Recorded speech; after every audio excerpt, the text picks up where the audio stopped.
In today's video, I'm going to show you how to make the time bigger on iOS 26. So simply, I'm provide full guide. So at first, open your settings, press on General and Software Update.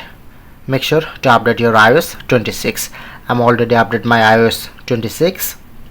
Okay, so go back, lock my phone,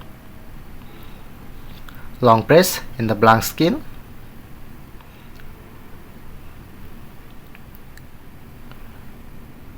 Okay, then I'm get this option, press on customize and showing it to my clock. I'm easily increase or decrease size, or if you want to change thickness, okay, or change color.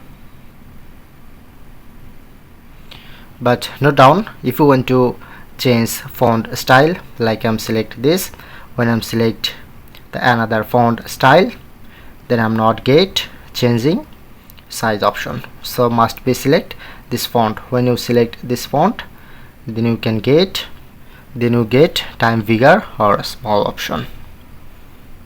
Overall setup, press on done, and that's it.